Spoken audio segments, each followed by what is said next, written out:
When I became a mum, I was understandably naive to the world of mums' coffee groups. This is relevant to servant leaders, I promise. And the two groups that I first stumbled into could not have been more different. The first was full of perfect mums with perfect babies. And every time somebody was brave enough to share that actually things were a bit tough at the moment, I kid you not, they got slammed with trite platitudes, trite sayings, unwanted advice. Some mums left in tears, others attended sporadically.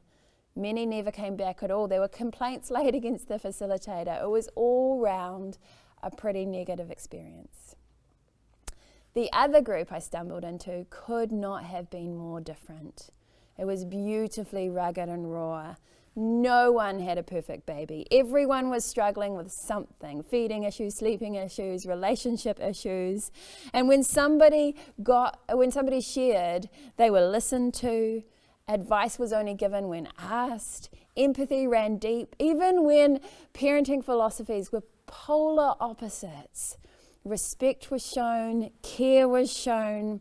People came back over and over again. They brought friends, the group grew, but it never lost its ethos of care and respect and compassion. It doesn't take a rocket scientist to work out which group became something of a family for me as a new mum.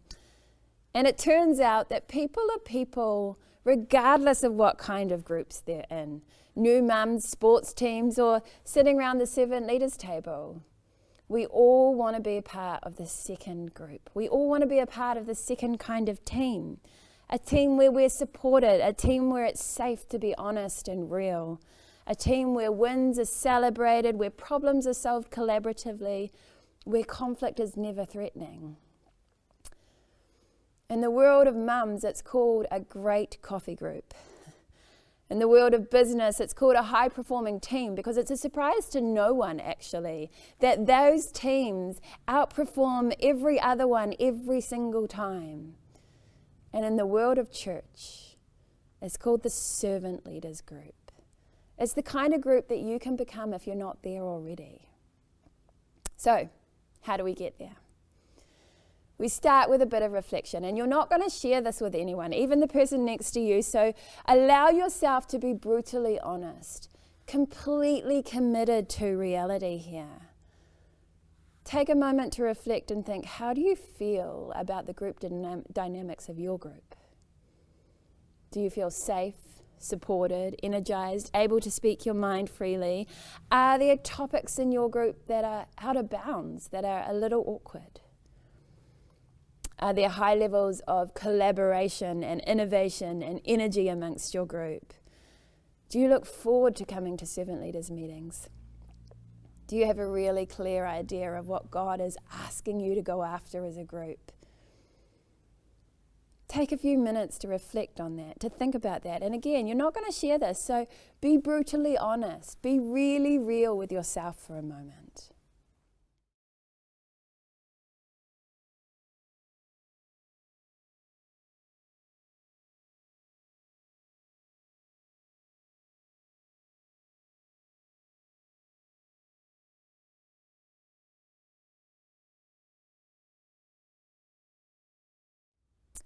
I'm sure you all go to far more perfect and more holy churches than I've ever been part of. But if you're anything like me, when I've done a moment of really honest reflection like that, it's clear that there's plenty of room for improvement. Of course there is.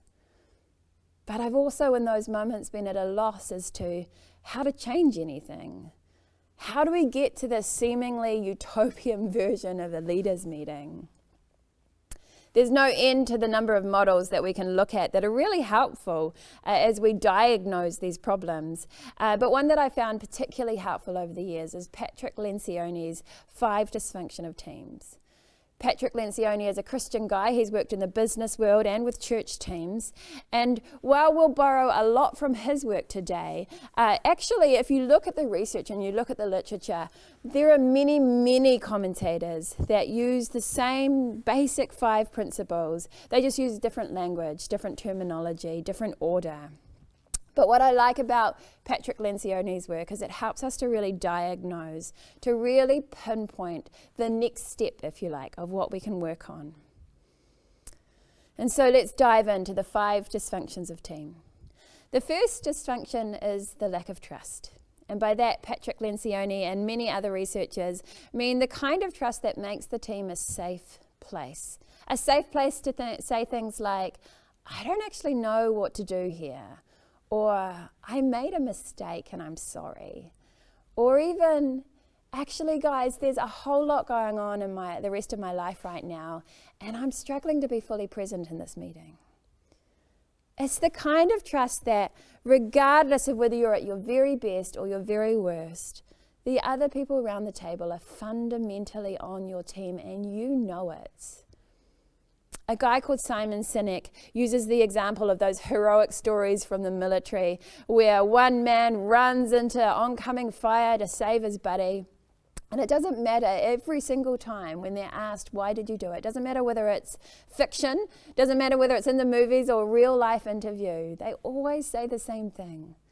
They always say, because he would have done it for me. This kind of trust is vulnerability trust. It's the kind of trust where others know that we've got their back and we know they've got ours. And in turn, it allows us to bring our whole selves to the meeting and know that we're not just welcome, we're really valued. We don't have to pretend. We don't have to put on our meeting face.